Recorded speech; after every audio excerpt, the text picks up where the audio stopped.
Prochaine saison du Barça est déjà en danger. Il risque une sanction lourde. Et pendant ce temps, on a Lamine Yamal qui se moque des longs pieds de Fermín López. Écoutez. Hermano cabrón, esto para... No. Yo tengo calcetillo, no. En parlant de Lamine Yamal, tellement il veut que son ami Nico Williams vienne au FC Barcelone, regardez la menace qu'il lui a fait. Il dit, j'ai dit à Nico Williams, si on ne joue pas ensemble la saison prochaine, en club bien sûr, j'espère que tu ne gagneras qu'un seul titre la saison prochaine et que ça soit la Coupe du Monde. Autrement dit, il lui souhaite le malheur à part la Coupe du Monde. Il vient pas au FC Barcelone. Maintenant, parlons de la sanction qui plane autour du FC Barcelone actuellement. D'après les médias, le FC Barcelone enfreint les règles financières de l'UEFA pour la deuxième année consécutive. Déjà condamné à 500 000 € d'amende en octobre, les Blaugrana sont désormais sous la menace de sanctions plus lourdes. Le Barça risque une réduction du nombre de joueurs en Ligue des Champions, voire des options en moins la saison prochaine. Vous aussi soyez un peu sérieux, 2 années consécutives. Histoire des inscriptions avec Dani Olmo, Pau Victor, là ça vous a pas suffi. Il fallait retomber dans vos travers encore une fois, non, vous aussi c'est pas sérieux. En tout cas j'espère pour vous que tout va rentrer dans l'ordre parce que là ça sent pas bon.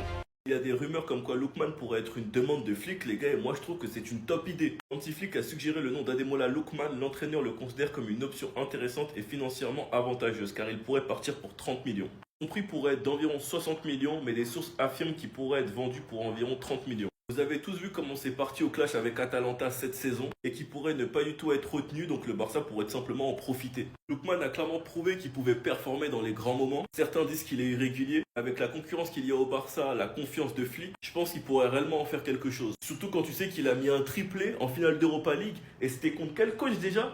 Ah bref, même en phase de poule de LDC cette année, il a montré de quoi il était capable. Face à Madrid, il était le plus grand danger sur le terrain. Et quand tu regardes les différentes pistes, selon les rumeurs, la piste Nico Williams s'éloigne de plus en plus. Diaz, Liverpool n'est pas forcément ouvert à la vente, même si le désir du joueur est de venir au Barça. Donc on ne sait pas si Barça et Liverpool trouveront un accord pour Diaz. Léao, il y aurait des rumeurs comme quoi il pourrait rester au Milan, ou bien même que le Bayern était intéressé. Donc personnellement, j'ai hâte de voir ce que ça donnera. J'espère que c'est une réelle demande de Flick, parce que ce transfert, ce serait le transfert qui me hyperait le plus après celui de Nico Williams personnellement. Je vous ai déjà parlé plusieurs fois de ce joueur, vous savez ce que je pense. Sinon vous les gars, vous en pensez quoi? Même sur cette absence s'ennuie.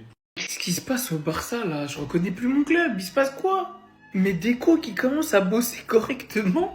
Donc premièrement, concernant Johan Garcia, toujours pas de Hello Hugo. Comme vous pouvez voir, Johan Garcia a accepté la proposition économique et sportive du FC Barcelone.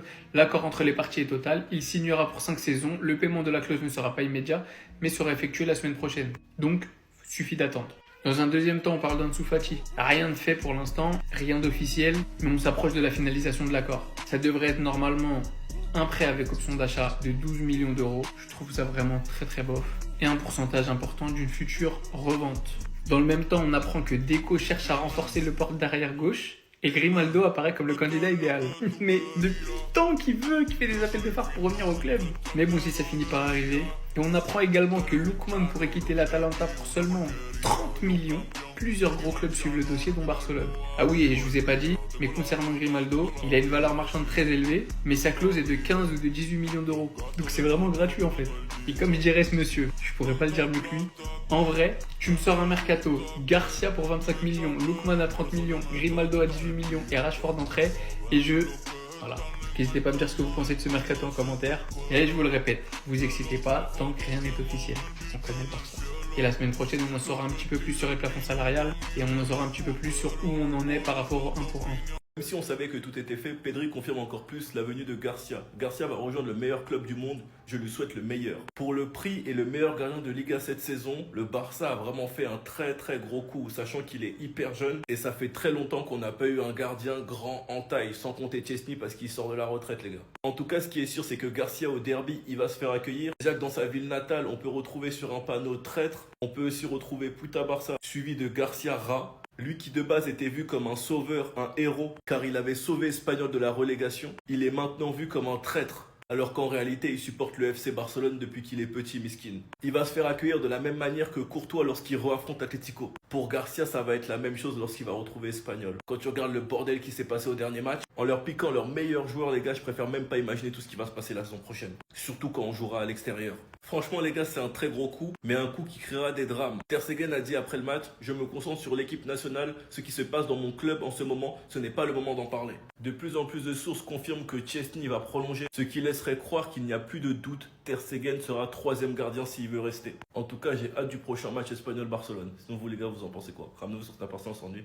Joueurs barcelonais, apprenez à être humble. Depuis la signature du jeune défenseur Dean Huijsen au Real Madrid, faut voir comment les joueurs barcelonais se foutent de lui. Et il n'est pas le seul, il se fout même de la gueule de Trent Alexander-Arnold. Sous le post Instagram de Fabrizio Romano confirmant l'arrivée de Trent Alexander-Arnold au Real Madrid, voici dans les commentaires les spécimens du FC Barcelone débarqués. À Balde qui ose dire en espagnol, on va bien manger. Et c'est pas ce que tu penses pouvoir manger la saison prochaine, mais après toi bien gérer sale. Lamine Yamal quant à lui, il s'est attaqué à Dean Huijsen. Regardez ce qu'il vient dire dans les commentaires. Et nuevo juguete, ce qui veut dire en français mon nouveau jouet. Regardez-moi ce foutage de gueule, regardez-moi ce manque de respect. Innocent, lui, il a tout simplement écrit sous le post mon fils. Il va vraiment falloir le traiter comme ton fils la saison prochaine. On enchaîne les hommes avec le petit frère de Jude Bellingham, Job Bellingham, qui suit les traces de son grand frère et qui vient de monter en première ligue avec son club Sunderland. En plus de ça, un des acteurs majeurs de cette montée, le gars il a décidé de rejoindre l'ancien club de son grand frère, c'est-à-dire le Borussia Dortmund. Très très bon choix cela dit. Il part dans une équipe très jeune où il aura le temps de se développer. En plus de ça, c'est un club qui a bien réussi à son grand frère. Au vu de son style de jeu, je m'inquiète pas pour lui parce qu'il a à peu près le même style de jeu que Jude Bellingham.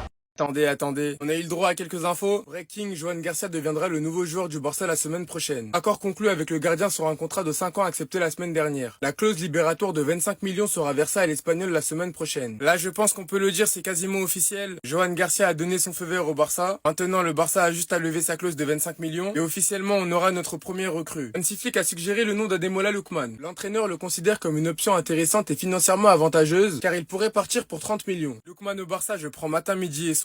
D'autant plus qu'il est estimé à 30 millions d'euros. Limite, c'est donné. Après, on va pas non plus s'emballer parce que la priorité, ça reste Luis Diaz. Et en plan B, Marcus Rashford. Mais si à la fin, on n'obtient aucun des deux, Ademola Lookman, personnellement, ça me convient. Deco veut se renforcer au poste derrière gauche avec un joueur expérimenté. Le nom le plus en vue est Grimaldo. Barcelone l'admire pour sa qualité, son expérience et sa connaissance du style barcelonais. Grimaldo au Barça, ça serait incroyable. En plus, je rappelle qu'il a été formé à la Masia. En tant que doublure de Baldé, ça serait vraiment top. Honnêtement, à l'heure actuelle, je le vois pas trop accepter un rôle de remplaçant. Après, on verra bien. Bref, en tout cas, n'hésitez pas à me donner vos avis dans les commentaires et moi je lirai tout ça.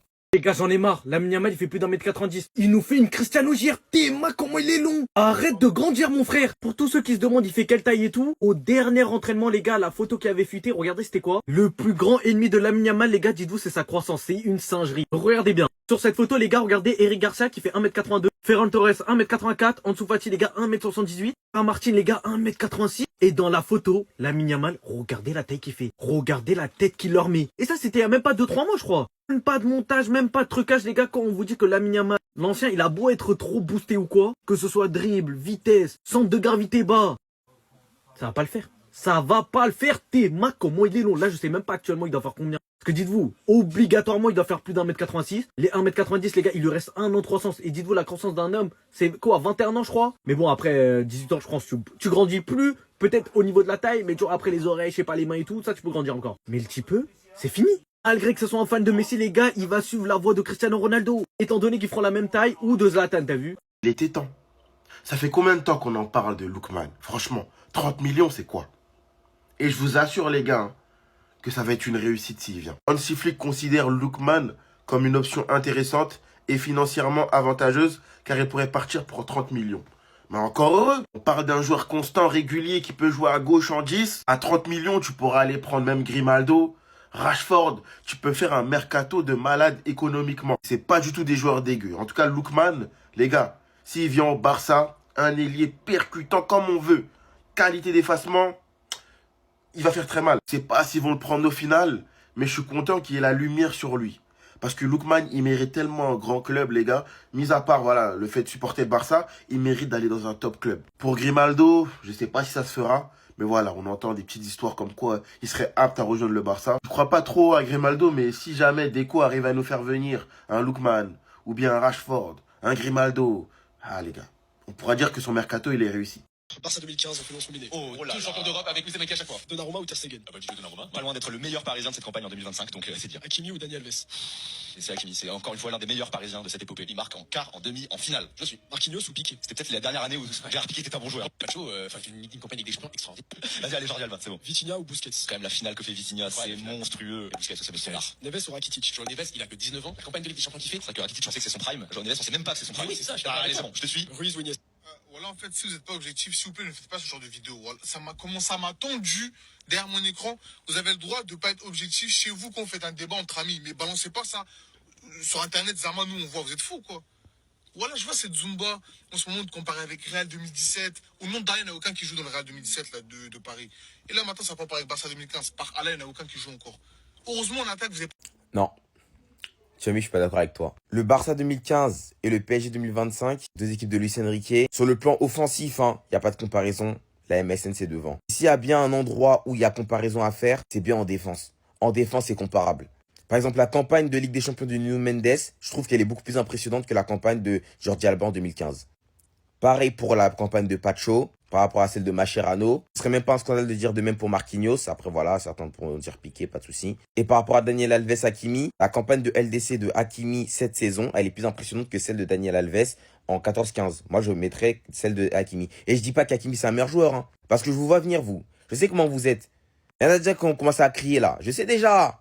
Je dis pas qu'il est meilleur. Ne confondez pas. Je dis juste qu'il a fait une meilleure campagne. Il a mieux performé sur la compétition. Arrivez à faire les différences, les gars, entre mieux performer et meilleur. Après, au goal, quand il s'agit de Ter Stegen ou bien de Donnarumma, mettre Donnarumma, c'est pas non plus un scandale. Et mettre Donnarumma, c'est pas non plus un scandale, même si, voilà, il s'est trouvé quand même quelques fois. Du coup, j'entends ceux qui mettent Ter Stegen. Même si ce Ter Stegen-là, c'était pas encore The Gardien. Ceux qui sont pas d'accord avec moi, donnez-moi des arguments. Voilà. Donnez-moi des arguments. Je tiens à préciser que c'est un 11 combiné par rapport aux deux campagnes de LDC. Vas-y, tranquille.